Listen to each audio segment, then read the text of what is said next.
hóspede da terra, passageiro do mundo. Já dizia Lindolf Bell. Estrelas de uma constelação, o universo de Bell.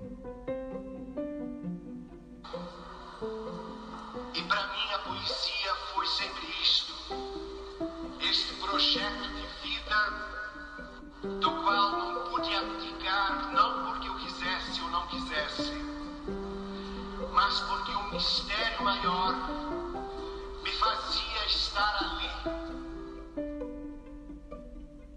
Olá, queridos ouvintes.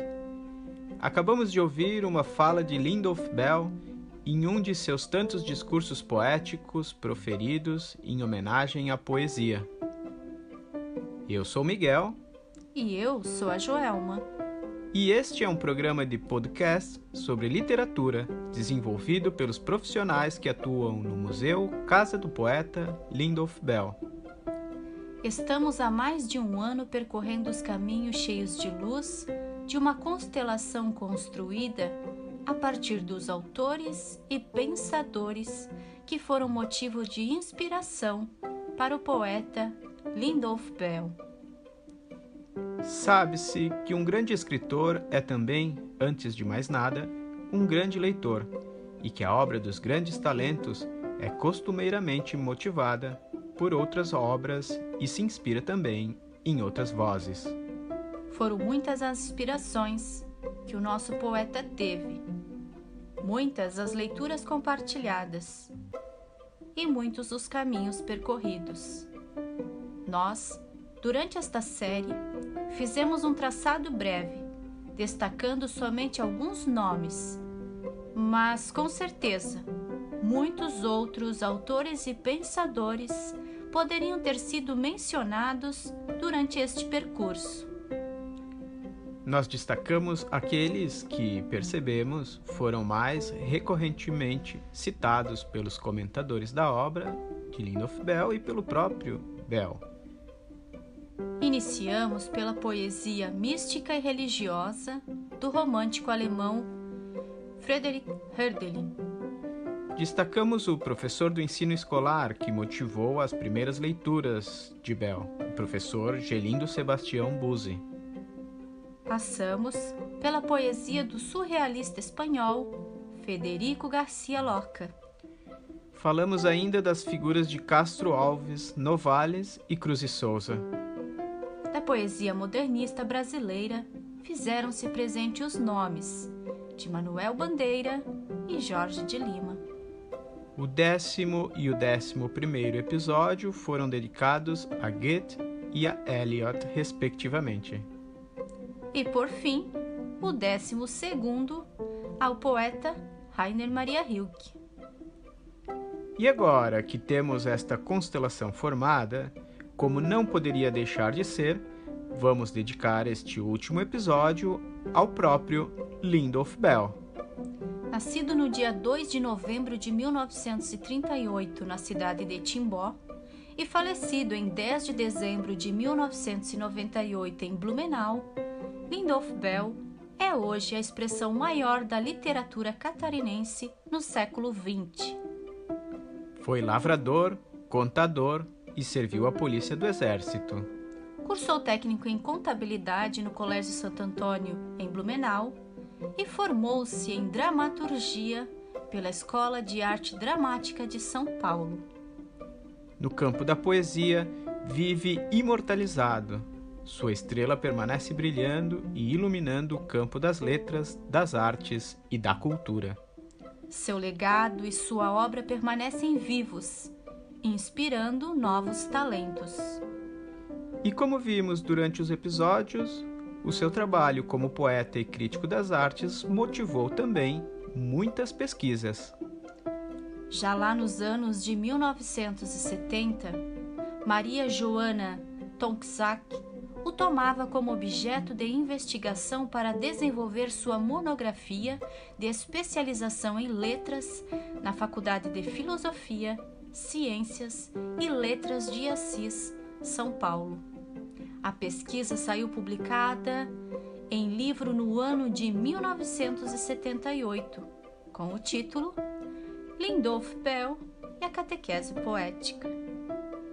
No ano passado, a mais recente publicação envolvendo o trabalho de Lindolf Bell reuniu os seus textos sobre crítica de arte publicados no Jornal de Santa Catarina durante as décadas de 1970, 80 e 90. Lindolf Bell, Crítica de Arte em Santa Catarina, foi organizado por Diana Schwartz e publicado pela Editora Humana. Esses dois exemplos já nos dizem muito sobre quem foi Lindolf Bell e por que a sua estrela brilha com tanta intensidade. Poeta que se destacou no cenário literário brasileiro por ter liderado um dos movimentos mais importantes da segunda metade do século XX. A catequese poética ousou levar a poesia para as ruas, parques e praças, Teatros, clubes e boates, escolas, universidades, pátios de fábrica e até mesmo estádios e ginásios esportivos. Era o contato direto do poeta com o mundo que o circunda. Era a poesia buscando humanizar as pessoas e lhes ensinar o caminho de seu destino. Destino poético, destino que garante a sua condição de homem criativo e solidário.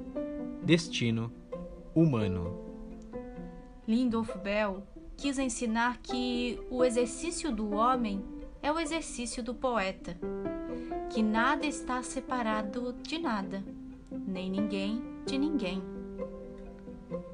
A primeira manifestação da catequese poética se deu numa boate em São Paulo no dia 18 de maio de 1964. Na ocasião, Bell recitou seus poemas, acompanhado pela coreografia da bailarina húngara radicada no Brasil, Marika Gidali. Logo, outros espaços foram tomados pela poesia, e outros talentos também se uniram a Bell. Rubem Jardim, Luiz Carlos Matos, Érico Max Müller, Iracy Gentili e Iosito Aguiar foram alguns dos que também se apresentaram nos recitais e leituras públicas que o grupo realizou não somente em São Paulo, mas em diversas cidades do país durante os anos de 1965, 1966, 1967 e 1968. Em 1968, Bell casa-se com a artista plástica Elke Ehring. Logo de casados, os dois viajam aos Estados Unidos, onde Bell participa como bolsista no International Writing Program, um programa de estudos e intercâmbio da Universidade de Iowa, em que participavam jovens e destacados escritores de várias partes do mundo. De volta ao Brasil, Bell e Elke, juntamente com os amigos Péricles Prade e Arminda Prade, inauguram a Galeria de Arte A Sua Sul, considerada a primeira galeria consolidada do estado de Santa Catarina. Desde a década de 70, Bell envolve-se com o campo das artes e passa a promover diversas exposições não só em Santa Catarina, mas também em outros estados do Brasil e até mesmo no exterior. Vivendo em Blumenau nos anos de 1970, Bell, com o mesmo espírito de democratização da poesia anunciado pela catequese poética, procura novos meios para o poema. Inova ao criar as praças de poesia, os corpoemas, os papéis carta poesia. E, entre outras experiências inovadoras, foi o responsável também por criar o primeiro programa de poesia na televisão. Portanto, além de poeta e crítico de arte, ele foi um verdadeiro promotor da cultura. Recebeu, por isso, diversos prêmios e homenagens. Destaque para a Medalha de Mérito Cultural Cruz e Souza, recebida da Fundação Catarinense de Cultura no ano de 1998.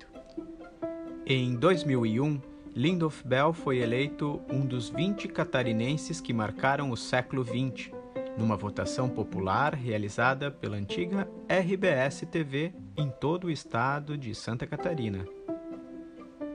O poeta Lindolf Bell e a artista Elke Hering tiveram 3 filhos, Pedro, Rafaela e Eduardo.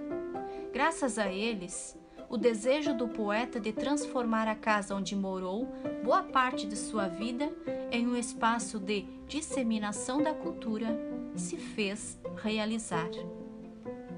Bom, feita esta breve apresentação, falaremos agora sobre a produção literária de Lindolf Bell. Os Póstumos e as Profecias foi o primeiro livro publicado. Apareceu em 1962, editado por Masao Ono, que à época contribuiu para divulgar os jovens poetas da geração dos 60, conhecido como os Novíssimos. Bell tinha, nessa época, pouco mais de 20 anos. Dividido em 2 partes, precisamente Os Póstumos e as Profecias, a primeira delas está dedicada ao expoente máximo do simbolismo brasileiro, Cruz e Souza. Cheios de ternura, tendo a natureza como ponto de partida para a busca de um sentido da existência e mergulhados em emotividade, os versos deste livro de estreia confirmam a vocação do poeta, decidido a ir em busca de seu destino.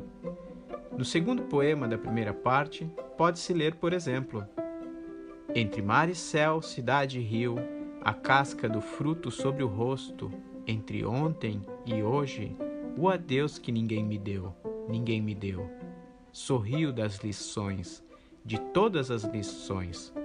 Chego noturno nos albergues e nas manhãs, e sigo atrás de mim, aos poucos no tronco que a tempestade arranca. O livro foi bem recebido pela crítica e pelo público, e no mesmo ano ganhou uma reedição. Os Ciclos foi o segundo livro publicado de Lindolf Bell. Também editado pela Masao Ono Editora, integrou a coleção Literatura Contemporânea. A apresentação ficou a cargo de Dora Ferreira da Silva, que à época afirmou: este novo poema de Lindolf Bell, que se desdobra à maneira de um retábulo, sublima em sua temática a sobrevivência do grande pomar da infância, florescido em Timbó e apenas diluído na alma para a festa e o amargo da evocação poética. É também neste livro que aparece pela primeira vez o famoso Poema das Crianças Traídas, posteriormente incluído em diversas antologias.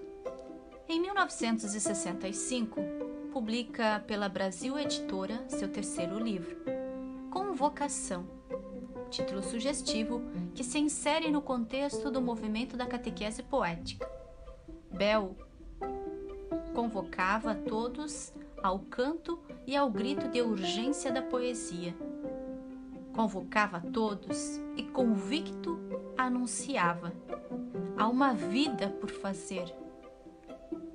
Em 1966, publica Curta Primavera, uma narrativa lírica com múltiplos eixos de narração que adentra os dramas interiores de 4 personagens vivendo suas angústias, solidões, desejos e paixões.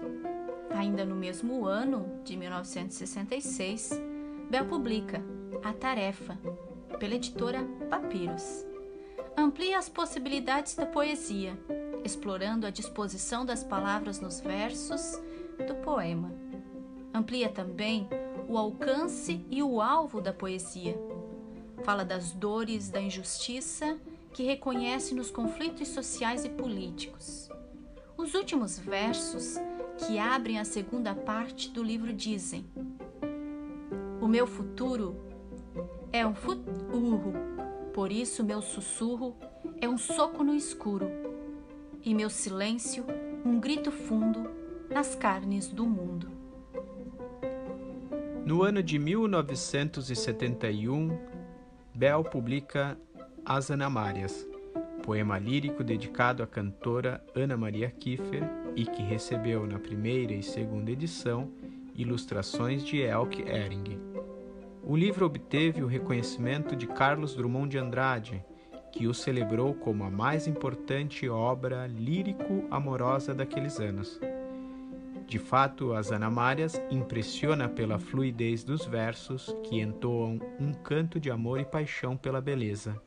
Beleza que emerge das pulsões e desejos desta vida.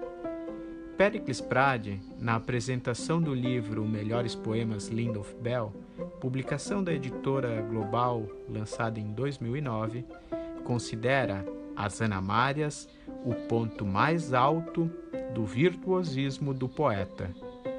Em 1980, Bell publica As Vivências Elementares, com poemas que tematizam os elementos da terra e também do meio geográfico e natural do Vale do Itajaí.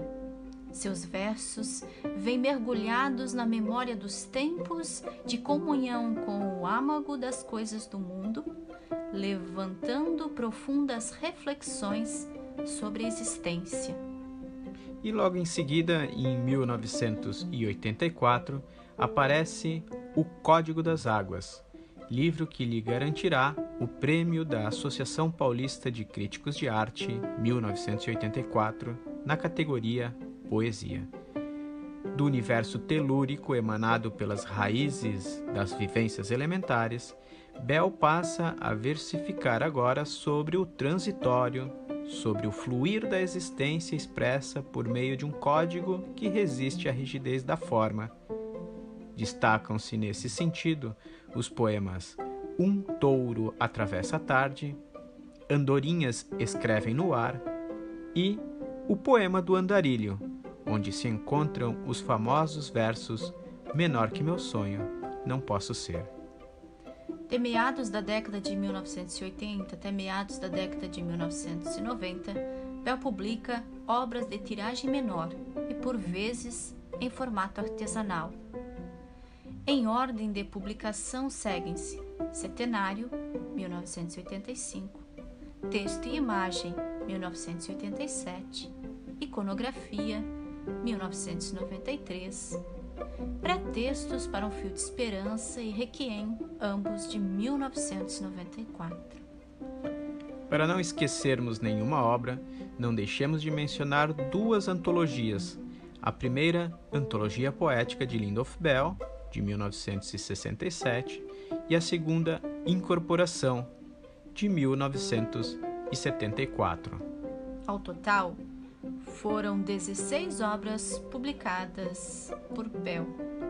Uma vida dedicada à poesia, mas não só pelo volume de livros que escreveu, também porque toda a sua vida foi pautada por uma perspectiva poética. Rubens Jardim, amigo e companheiro de Bell desde os tempos da catequese, certa vez disse: Bell nunca deixou um instante sequer de ser poeta. Isso quer dizer que, para Bell, a vida do poeta se confunde com a vida do homem. Isto porque, em verdade, a existência só ganha sentido por meio do exercício poético. Bom, queridos ouvintes, chegamos ao final de nossa jornada. Agradecemos a todos os que nos acompanharam durante este percurso e os convidamos para que venham visitar a Casa do Poeta. O Museu Casa do Poeta Lindolf Bell está localizado na rua Quintino Bocaiúva, esquina com a rua Botuverá, número 902, bairro Quintino, em Timbó, Santa Catarina. Horário de visitação, de terça a domingo, das 8h30 às 11h30 e das 13h30 às 17h30. Agora, nós os deixamos com a voz de Lindolf Bell. Ouçam o Poema das Crianças Traídas, declamado pelo poeta no auditório Alfonso Restrepo Moreno, no dia 19 de junho de 1996, durante o 6º Festival Internacional de Poesia, realizado na cidade de Medellín, na Colômbia.